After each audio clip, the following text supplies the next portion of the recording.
Alhamdulillah.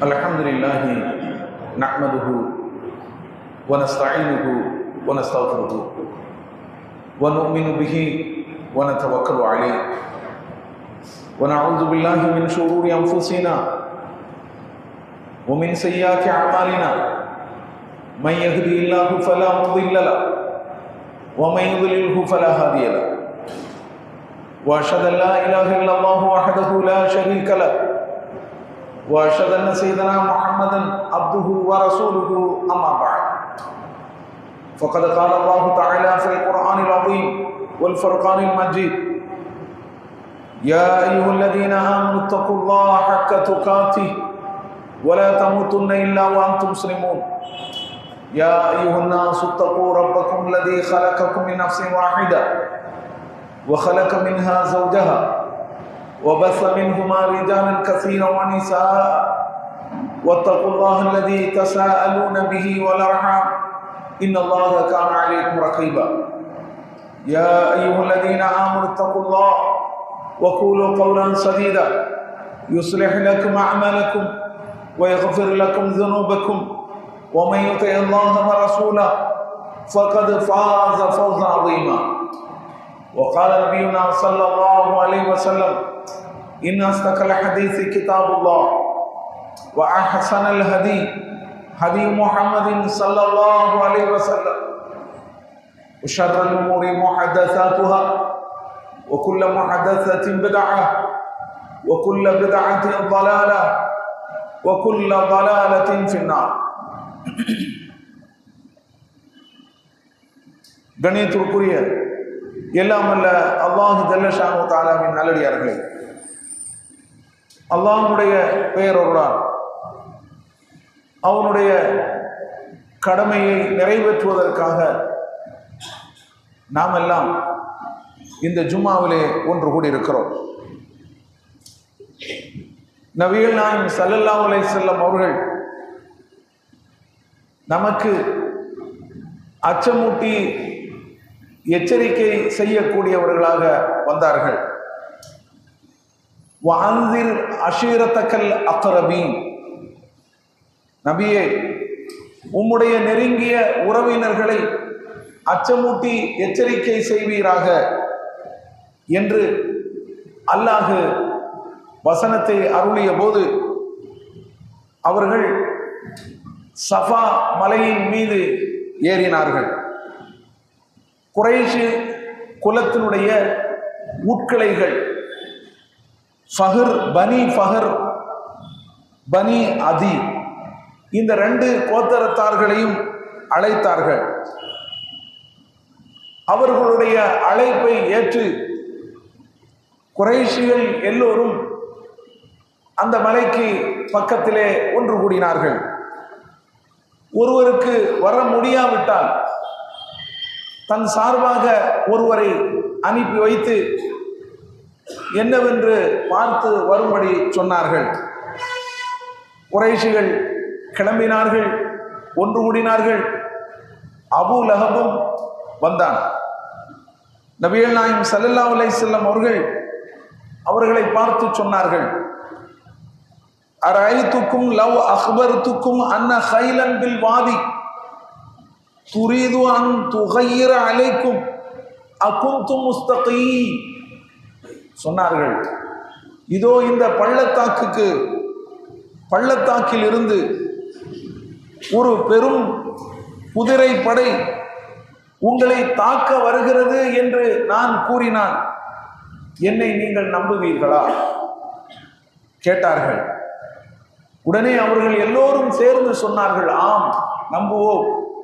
மா ஜர்ரப்னா அலைக்க இல்லா சிதுகா, உங்களிடம் உண்மையை தவிர வேறு எதையும் நாங்கள் அனுபவபூர்வமாக உணர்ந்ததில்லை, நாங்கள் நம்புவோம் என்று சொன்னார்கள்.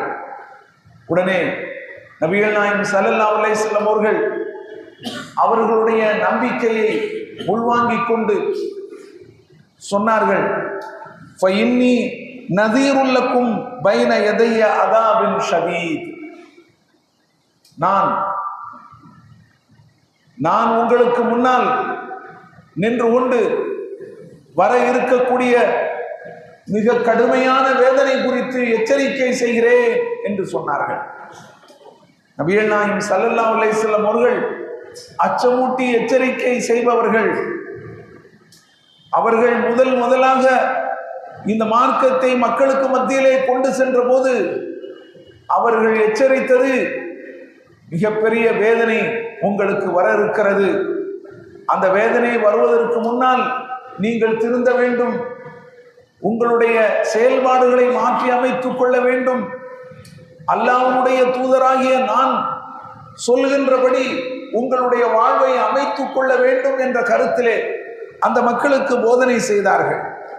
உடனே அந்த கூட்டத்தில் இருந்த அபூ லஹப் அவன் கூறினான், நாசம் உண்டாகட்டும், தபல்லக்க சாயிரல்யோம், எல்லா காலங்களிலும் உமக்கு நாசம் உண்டாகட்டும். அலிஹாதா ஜமாஅத்தனா, இதற்காகத்தான் எங்களை நீ ஒன்று திரட்டினாயா என்று கேட்டான். உடனே அல்லாஹ் இந்த வசனத்தை அருளினான். தப்பதி யதா அபீ லஹபி வ தப் மா அக்னா அன்ஹு மாலுஹு வ மா கஸப் என்ற அத்தியாயத்தை அருளினான். அபூ லஹபுடைய 2 கரங்களும் நாசமாகட்டும். யாரை சொல்கிறாய் நீ? இறை தூதரை பார்த்து நீ இப்படி சொல்கிறாயா? அபூ லஹபுடைய கரங்கள் நாசமாகட்டும். அல்லாஹ் சொல்கிறான், அவன் சேர்த்து வைத்த அனைத்தும், அவன் என்ன என்ன இந்த உலகத்திலே திரட்டினானோ, செல்வங்களை திரட்டி இருக்கலாம், மனைவி மக்களை திரட்டி இருக்கலாம், செல்வாக்கை திரட்டி இருக்கலாம், என்ன என்ன அவன் இந்த உலகத்திலே திரட்டி இருக்கிறானோ, சேர்த்து வைத்திருக்கிறானோ, சம்பாத்தியம் செய்து வைத்திருக்கிறானோ, அதுவும் அவனுடைய செல்வமும் அவனுக்கு எந்த பலனையும் அளிக்காது. அந்த நாள் வரும்போது, எந்த நாளை குறித்து இறை தூதர் எச்சரிக்கை செய்கிறாரோ அந்த நாள் வரும்போது அபூ லஹபுக்கு எதுவும் பலன் தராது, அவன் நாசமாகட்டும் என்று அல்லாஹ் பதிலுக்கு அபூ லஹபை சபித்தார். இந்த செய்தி சஹீஹுல் புகாரிலே பதிவு செய்யப்பட்டிருக்கிறது. நபிகள் நாயகம் ஸல்லல்லாஹு அலைஹி வஸல்லம் அவர்கள் மாத்திரமல்ல, எல்லா தூதர்களும் அச்சமூட்டி எச்சரிக்கை செய்யக்கூடியவர்களாகத்தான் வந்திருக்கிறார்கள். ருசுலன் முபஷிரீன வ முன்திரீன, அல்லாஹ் சொல்கிறான், நாம் இறை தூதர்களை அச்சமூட்டி எச்சரிக்கை செய்யக்கூடியவர்களாகவும் நற்செய்தி சொல்லக்கூடியவர்களாகவும் ஆக்கி அவர்களை நாம் அனுப்பி வைத்திருக்கிறோம். எதற்கு? லிஅல்லா யகூன லின்னாஸி அலல்லாஹி ஹுஜ்ஜத்தன் பஅத ருசூல். இறை தூதர்கள் அனுப்பப்பட்ட பிறகு அல்லாஹ்விடத்திலே ஆட்சேபம் செய்வதற்கு எந்த ஆதாரமும் அவர்களுக்கு இருக்கக்கூடாது என்பதற்காக. நாளை மறுமையிலே அல்லாஹ் விசாரிக்கும் போது, எங்களுக்கு இதையெல்லாம் யாரும் சொல்லித் தரவில்லையே, இப்படி ஒரு விஷயம் இருக்கிறது என்று எங்களுக்கு தெரியாதே என்று யாரும் சொல்லக்கூடாது என்பதற்காக நாம் தூதர்களை அனுப்பி வைத்திருக்கிறோம். அந்த தூதர்களுடைய பணி என்ன? அவர்கள் நற்செய்தி சொல்லக்கூடியவர்களாகவும் அச்சமூட்டி எச்சரிக்கை செய்யக்கூடியவர்களாகவும் இருப்பார்கள் என்று அல்லாஹ் சொல்கிறார். சூரத்து நிசா 4வது அத்தியாயத்திலே இதனை நாம் பார்க்கலாம். நரகத்தை பற்றி அல்லாஹ் சொல்கிறார். நரகத்திலே சிலர்கள் நுழைந்து விடுவார்கள். அங்கு அவர்கள் கூச்சல் போடுவார்கள், வேதனை தாங்க முடியாமல் கத்துவார்கள். மிக கொடுமையான வேதனை நரகத்தினுடைய வேதனை. அல்லாஹ் நம்மை காப்பாற்ற வேண்டும். வஹும் யஸ்தரிஹூன ஃபீஹா, நரகத்துக்கு சென்றவர்கள் அங்கே கூச்சலிடுவார்கள், ரப்பனா அஹ்ரிஜ்னா நஅமல் ஸாலிஹன் கைரல்லதி குன்னா நஅமல். இறைவா, எங்களை இந்த நரகத்தில் இருந்து வெளியேற்று, நாங்கள் இதற்கு முன்னர் செய்தோமே அது மாதிரி அல்லாமல் நல்ல செயல்களை செய்து வருகிறோம். அவர்கள் வாக்கு கொடுக்கிறார்கள். அப்போது அல்லாஹ் சொல்வான், அவலம் அம்மிருக்கும் மா யததக்கரு ஃபீஹி மன் ததக்கர். நல்லறிவு பெறக்கூடியவன் நல்லறிவு பெற வேண்டும் என்கின்ற வகையில் உங்களுக்கு நாம் எத்தனையோ காலகட்டங்கள் வாழ தந்தோம். உங்களுக்கு எவ்வளவு காலகட்டங்கள் இந்த உலகத்துல வாழ்வதற்கான வாய்ப்பை கொடுத்தோம். எதற்கு? நல்லறிவு பெறக்கூடியவர்கள் நல்லறிவு பெற வேண்டும், திருந்துபவர்கள் திருந்த வேண்டும் என்பதற்கான வாய்ப்பை உங்களுக்கு நாம் வழங்கினோம். உங்களிடையே அச்சமூட்டி எச்சரிக்கை செய்யக்கூடிய தூதர்கள் வந்தார்கள். ஆனா நீங்க ஏற்றுக்கொள்ளலையே, அந்த தூதர்களுக்கு கீழ்ப்படியலையே, அவர்களுடைய வழிகாட்டுதல் படி நீங்கள் நடக்கவில்லையே. எனவே நீங்கள் அனுபவியுங்கள், நீங்கள் அனுபவியுங்கள், இந்த வேதனையை நீங்கள் அனுபவியுங்கள். இந்த அக்கிரமக்காரர்களுக்கு உதவி செய்யக்கூடியவர்கள் யாருமே இருக்க மாட்டார்கள் என்று அங்கு அல்லாஹ் சொல்வான். சூரத்து ஃபாத்திர் 35வது அத்தியாயத்தில் இதனை நாம் பார்க்கலாம். ஆக இந்த உலகத்திலே இறை தூதர்கள் வந்திருக்கிறார்கள், அச்சமூட்டி எச்சரிக்கை செய்பவர்களாக. நாளை மறுமையையும், மறுமையில் நடக்கக்கூடிய அமளி துமணிகளையும், மறுமையில் உள்ள கஷ்டங்களையும், அங்குள்ள எல்லா நிலைமைகளையும் எடுத்து சொல்லி எச்சரிக்கை செய்யக்கூடியவர்களாக இறை தூதர்கள் வந்திருக்கிறார்கள். அந்த வகையிலே நபிகள் நாயகம் ஸல்லல்லாஹு அலைஹி வஸல்லம் அவர்கள் நம்மிடத்திலே வந்தது அந்த ஒரு நோக்கத்திற்காகத்தான். நம்மையும் அச்சமூட்டி எச்சரிக்கை செய்வதற்காகத்தான் வந்திருக்கிறார்கள். திருக்குர்ஆனிலே மக்கள் திருக்குர்ஆன் விஷயத்தில் எப்படி நடந்து கொள்கிறார்கள் அல்லாஹ் சொல்கிறார். திருக்குர்ஆன் விஷயத்திலே மக்கள் அவர்களுடைய சுயநலத்துக்காக குர்ஆனை பயன்படுத்திக் கொள்கிறார்கள். அவர்களுடைய நலன் என்று அந்த குர்ஆனிலே என்ன இருக்கிறதோ அதை மட்டும் அவர்கள் எடுத்துக் கொள்வார்கள். அவர்களுக்கு பாதகமாக என்ன இருக்கிறதோ அதை விட்டு விடுவார்கள்.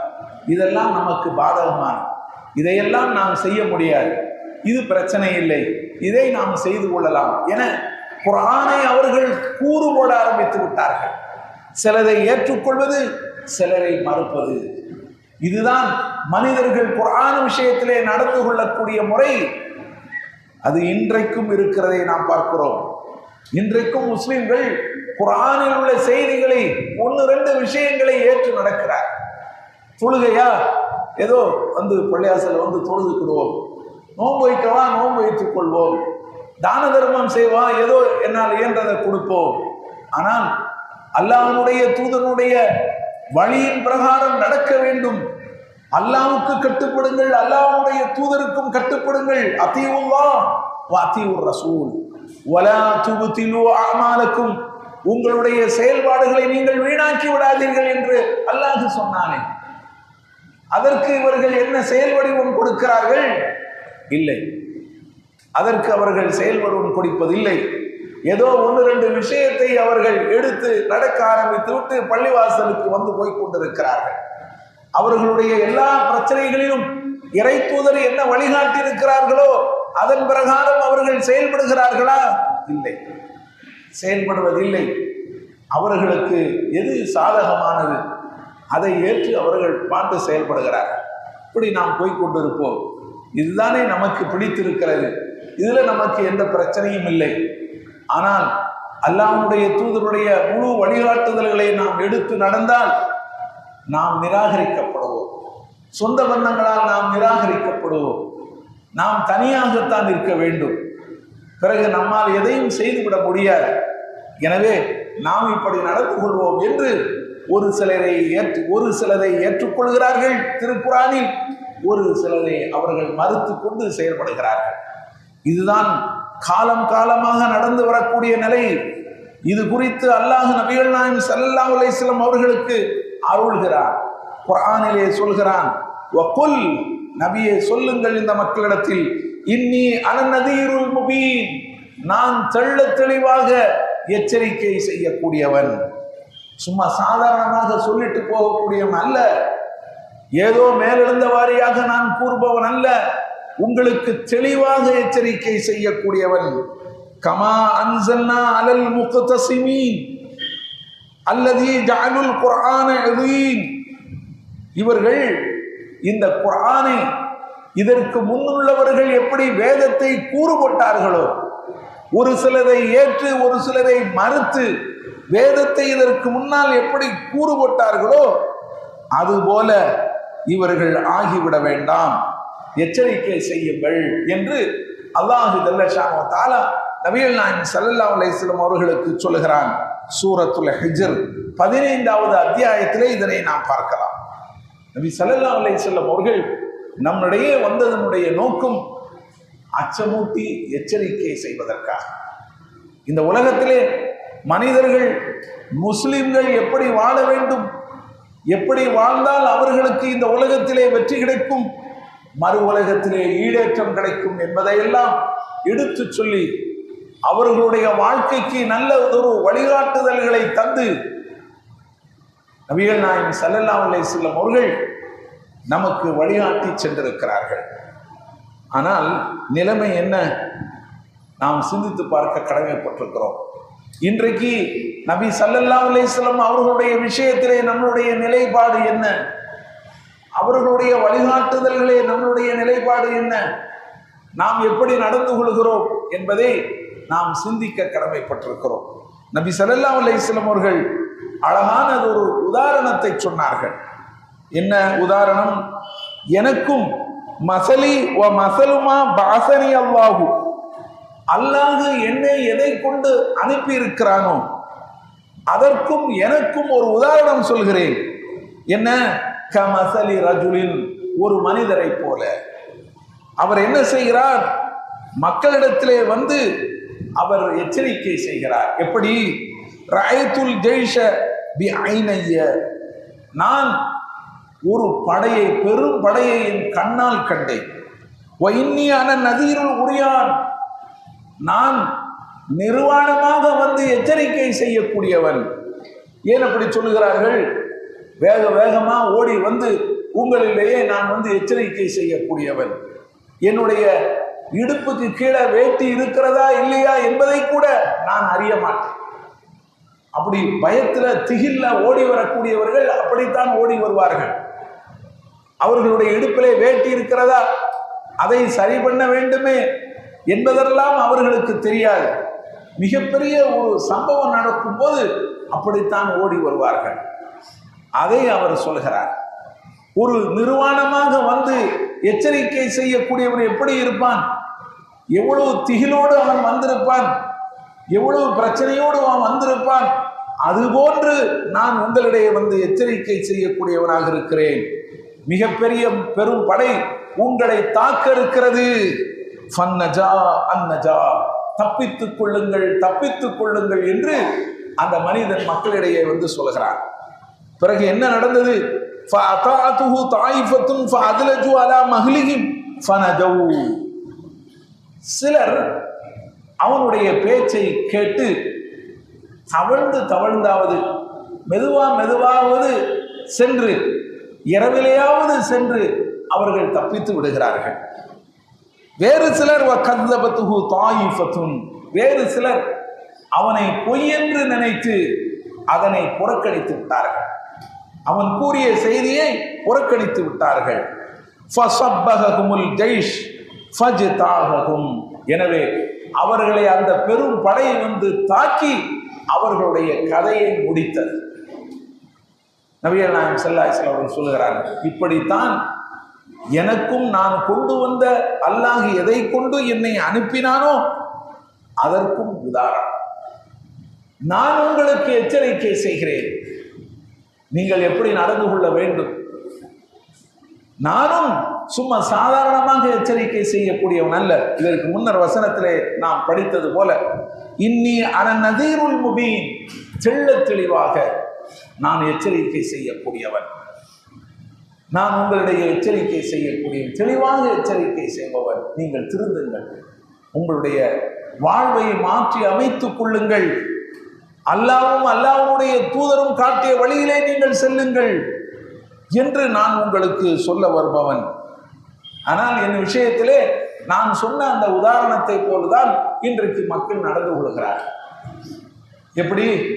நபிகள் நாயகம் ஸல்லல்லாஹு அலைஹி வஸல்லம் அவர்களை எத்தனை பேர் ஏற்றுக்கொண்டார்கள்? இன்றைக்கு எத்தனை பேர் ஏற்றுக்கொண்டிருக்கிறோம் சொல்லுங்க. இன்றைக்கு ஸல்லல்லாஹு அலைஹி வஸல்லம் அவர்களுடைய வழிகாட்டுதல்களை எத்தனை பேர் ஏற்றுக்கொண்டிருக்கிறோம்? அந்த நேரத்தில் சிலர் ஏற்றார்கள், சிலர் மறுத்தார்கள். இப்படித்தான் நீங்க இருக்கிறீங்க. அதே போல அதுக்கு பிறகு நபிகள் நாயகம் ஸல்லல்லாஹு அலைஹி வஸல்லம் அவர்களை முழுவதுமாக அந்த சமுதாயம் ஏற்று சிறந்த சமுதாயமாக அது மாறியது என்பது தனி விஷயம். ஆனால் காலம் செல்ல செல்ல என்ன நடந்தது, என்ன நடந்து கொண்டிருக்கிறது? நபி ஸல்லல்லாஹு அலைஹி வஸல்லம் அவர்களுடைய போதனை ஏற்கப்படுகிறதா, மறுக்கப்படுகிறதா? முற்றிலுமாக மறுக்கப்படுவதில்லை. சிலது ஏற்றுக்கொள்ளப்படுகிறது, சிலர் மறுக்கப்படுகிறது. இப்படித்தான் இருக்கிறது. முன் சென்றவர்கள் எப்படி வேதத்தை கூறு போட்டார்களோ, சிலதை ஏற்று சிலதை மறுத்தார்களோ, யூத கிறிஸ்தவர்கள் எல்லாத்தையுமே அவங்க ஏற்றுக்கிட்டாங்க. வேதத்தில் உள்ளத இல்லை, சிலதை ஏற்றுக்கிட்டாங்க, சிலதை மறுத்தாங்க. நபிகள் நாயகம் ஸல்லல்லாஹு அலைஹி வஸல்லம் அவர்கள் சொன்ன விஷயங்களை அவர்களுடைய வேதத்திலே சொல்லப்பட்டிருக்கிறது. இப்படி ஒரு தூதர் வருவார், அவரை நீங்கள் பின்பற்ற வேண்டும் என்று சொல்லப்பட்டிருக்கிறது. அதையெல்லாம் மறுத்தார், அதையெல்லாம் நிராகரித்தார். ஒரு சில முக்கியமான சட்டங்கள், குற்றவியல் சட்டங்கள் அவர்களுக்கு சொல்லப்பட்டது, அதையெல்லாம் மறைத்தார். இது அவர்கள் செய்த அதே வேலை இன்றைக்கு நாமும் செய்து கொண்டிருக்கிறோம். யூத கிறிஸ்தவர்களுடைய வேலையை இன்றைக்கு நாமும் செய்து கொண்டிருக்கிறோம். நபி ஸல்லல்லாஹு அலைஹி வஸல்லம் அவர்களுடைய போதனை சிலது ஏற்கப்படுகிறது, சிலது மறுக்கப்படுகிறது. எனவே நாம் திருந்த வேண்டும். நமக்கு இது ஒரு பெரிய ஒரு வாய்ப்பு. இந்த வாய்ப்பை பயன்படுத்தி நாம் சுதாகரிக்க வேண்டும் என்பதைத்தான் இந்த உதாரணம், நபிகள் நாயகம் ஸல்லல்லாஹு அலைஹி வஸல்லம் அவர்கள் சொன்ன இந்த உதாரணம் நமக்கு எச்சரிக்கை செய்கிறது. நபி ஸல்லல்லாஹு அலைஹி வஸல்லம் அவர்களுடைய பேச்சை நாம் கேட்டு அவர்களுக்கு கட்டுப்பட்டு நடந்தால், அந்த மனிதர் சொன்னது போல, அந்த மனிதருடைய உதாரணத்திலே வந்தது போல எப்படி தப்பித்தார்களோ அதுபோல தப்பித்துக் கொள்ளலாம். ஆனால் நாம் நிராகரித்தால், அதை பொய் என்று சொன்னால், அதனை புறக்கணித்தால், எப்படி பெரும் படை வந்து அந்த மக்களை அழித்ததோ அதுபோல நாமும் அழிவுக்கு உள்ளாகும். அல்லாஹ் நம் அனைவரையும் காப்பாற்ற வேண்டும். எனவே எல்லாம் வல்ல அல்லாஹ் ஜல்ல ஷானு தஆலா நம் அனைவருக்கும் நபிகள் நாயகம் ஸல்லல்லாஹு அலைஹி வஸல்லம் அவர்களுடைய போதனையை ஏற்று அதன்படி வாழ்வதற்கான நல்லதொரு வாய்ப்பை, ஒரு தௌஃபீக்கை அல்லாஹ் நமக்கு தந்தருவானாக என வேண்டி என்னுடைய முதல் உரையை நிறைவு செய்கிறேன். வாஹிரு தஅவானா அல்ஹம்துலில்லாஹி ரப்பில் ஆலமீன்.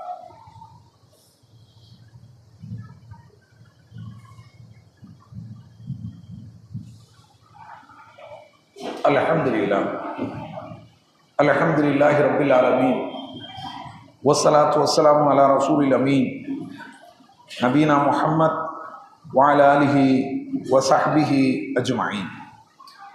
அன்பார்ந்த சகோதரர்களே, அல்லாஹ்வுடைய பேரொருளால் அவனுடைய மார்க்கத்தை நாம் இந்த சந்தர்ப்பத்தை பயன்படுத்தி கொஞ்சம் கொஞ்சமாக நாம் அறிந்து வருகிறோம். இது போன்ற அமர்வுகள் இறை மார்க்கத்தை தெரிந்து கொள்வதற்கான நல்லதொரு வாய்ப்புகள். அதனை நாம் சரியான முறையிலே பயன்படுத்த வேண்டும். இல்லை என்றால் நாம் மிகப்பெரிய இழப்புக்கு ஆளாவோம். நபிகள் நாயகம் ஸல்லல்லாஹு அலைஹி வஸல்லம் அவர்கள் இன்னொரு உதாரணத்தையும் நமக்கு சொன்னார்கள். உதாரணங்களை சொல்லி ஒரு கருத்தை சொல்வது அது மனிதர்களுடைய உள்ளத்திலே ஆழமாக பதிவதற்கு அது ஒரு இலகுவான முறை. அந்த முறையை நபி ஸல்லல்லாஹு அலைஹி வஸல்லம் அவர்களும் கடைபிடித்திருக்கிறார்கள். அல்லாஹ்வும் திருக்குர்ஆனிலே அதனை கடைபிடித்திருக்கிறார். மனிதர்களுடைய வாழ்க்கையிலே எல்லோருமே அதை என்ன செய்கிறார்கள், கடைபிடிக்கிறார்கள்.